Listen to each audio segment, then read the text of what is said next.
Power, power. That's what all the rave is every year for video games, to see technology advance every generation. With every leap in performance, every generation leads to greater achievements and things we could have only dreamed of. Ah yeah, welcome to the future, baby!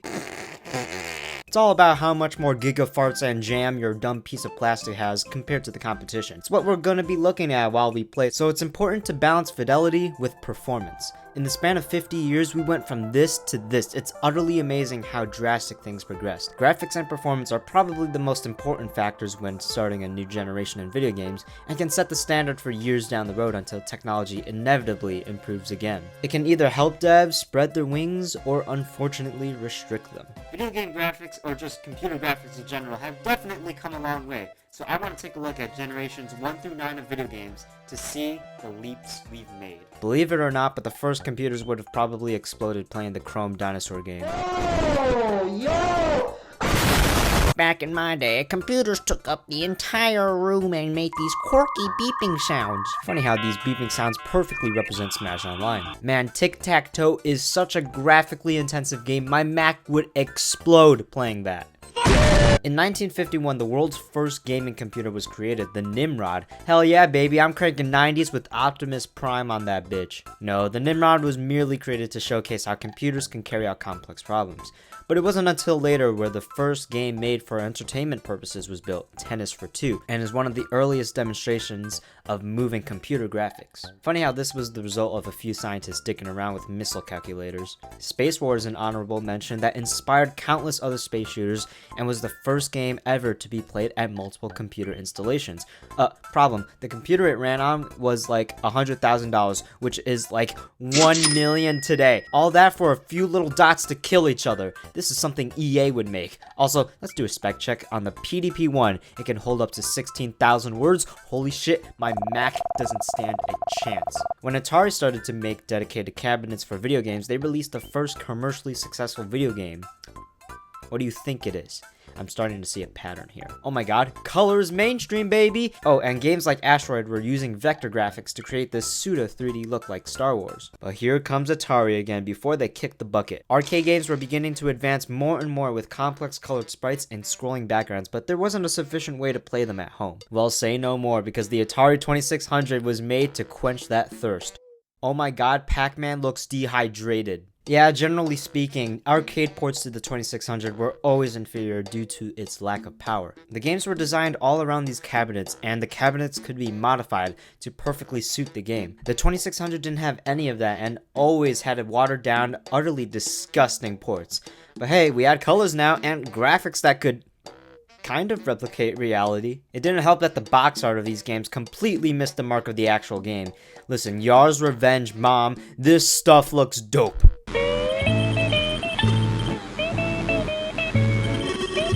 With all these false advertisements and poor feedback, the video game crash occurred. These misleading covers and the lack of graphical capabilities almost led to the demise of video games in North America. But then came Nintendo with the NES, boasting even more graphical capability similar to the arcades. Yeah, funny to think that Nintendo was on the cutting edge before. Your protagonist is no longer a square, but a person. In a way, in combination with smart marketing and great games, the NES and its more capable insides revitalized the gaming industry. Let's do a quick checkpoint or spec point. The NES ran with 8-bit, 52 available colors, and 2 kilobytes of RAM. This photo would melt the NES. But then came the War of the Bits. I just like screaming about how tall I am, and I don't even know what an inch is. When Sega wanted a piece of that gaming pie, their genesis was all about 16-bit graphics and bringing the real arcade experiences to our houses. Even more colors, sprites, and sounds were able to be held within that dingy piece of plastic. So, Nintendo had to fire back with the Super NES boasting its 16-bit capabilities, and the bit wars began, where companies would brag about the amount of bits their systems can hold. But in reality, what the fuck is a bit? All people needed to know was that more bits equaled better games. Pixel art flourished during the 16-bit generation and has created some of the most visually pleasing games out there. But that didn't stop Sega and Nintendo from shoving graphics down our throats. Sega released the infamous 32X. Yeah, that one, which boosted the Genesis's graphical capabilities and was marketed with 32 bits in mind. First the 32X, then the Saturn. I still haven't gotten sex, Sega. You fucking stink! The 32X was a miserable flop. Sega also created the Sega CD, the first step into a larger format for video games. That also flopped. Nintendo, on the other hand, was promoting pseudo 3D graphics with their Super FX chip. Star Fox looked trippy. Donkey Kong's ass is now in 3D. That's crazy. Parallax scrolling was also used to achieve the pseudo 3D effect in many games. Later down the line, games like Doom started to achieve full 3D more convincingly. On the handheld side, things are a bit more toned down since you can't put a whole lot of power into a small portable form factor. The Game Boy had no color entirely to preserve battery life and overall had cheap components to keep costs down. Though the competitors did have superior hardware, they stood no chance against the Game Boy and later down the line shaped Nintendo's view into their hardware business. Gunpei Yokoi was the man that created the Game & Watch with cheaper materials in mind. It's a damn calculator. Eventually he took that mindset and applied it to the Game Boy and proved that you don't always need superior hardware to produce great games. After Sony and Nintendo had a little breakup, Sony took things into their own hands and created Nintendo's biggest silly little fuck up. This time with 32-bit and a CD drive, Sony was out for blood. Not only did it hold more power than the puny SNES and Genesis, but it utilized CDs to hold enormous games. Games can be bigger and look fancier. We've entered full-on 3D territory. Sega had the 32-bit Saturn, and that's all I have to say about it. Nintendo had the 32-bit Virtual Boy, and I hope that's all I have to say about it. But for real this time. Nintendo had the not 32-bit, but 64-bit N64. This is huge. I mean, let me do the math. Fuck off, Atari. Yeah, let me think.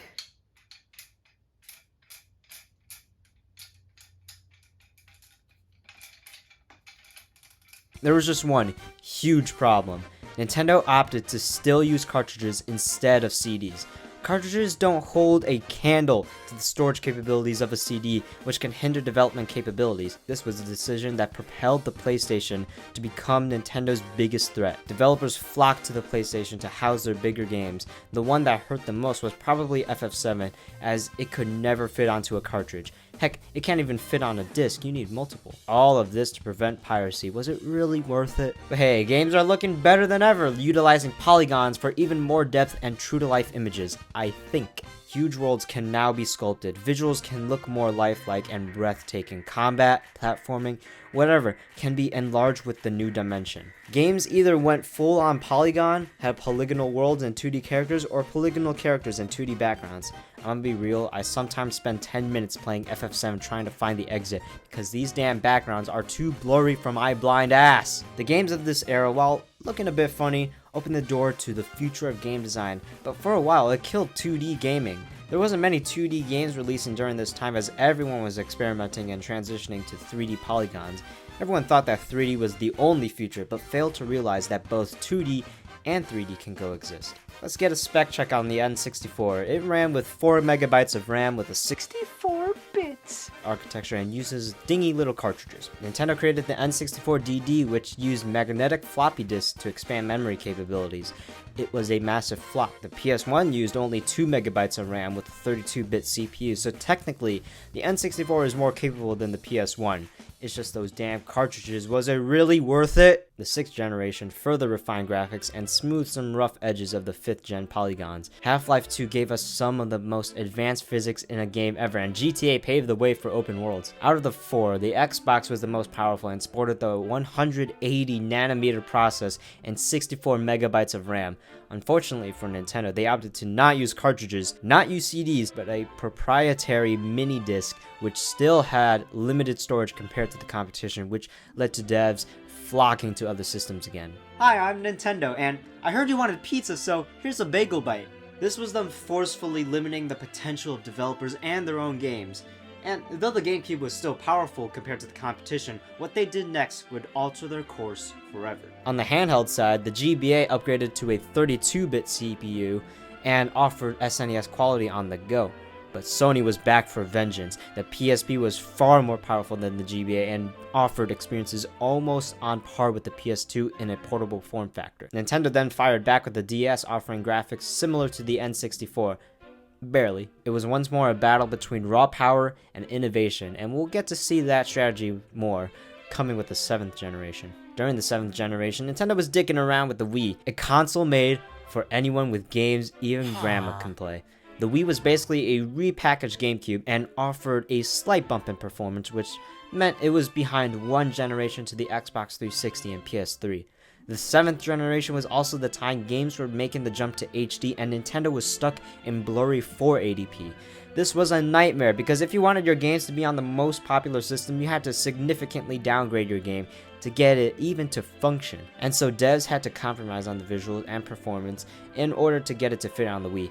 But hey, so many Wii games were super successful and they once again proved that you don't always need the cutting edge to succeed. Games don't always need to look the prettiest to be fun experiences. It's always the gameplay that comes first into making those memorable moments. For the real big boys, games once again looked even more realistic. HDR, motion blur, dynamic lighting, and realistic shadows made games look jaw-dropping. It's a shame that the PS3 was a shit show for developers. That damn thing was apparently really difficult to develop, while on the 360 was much more tolerable. Third parties would develop on the 360 first, because of its ease, and games would end up looking better on the 360 even if the PS3 was more powerful, but that didn't stop the PS3 from having incredible looking games like The Last of Us. Spec wise, the PS3 ran on a 90nm process with only 256 megabytes of RAM, and the PS3 would explode playing Twitter. Generally speaking, the 8th generation of video games wasn't really the biggest step forward when it came to graphics and performance. It's at this point where the upgrades are becoming less and less noticeable and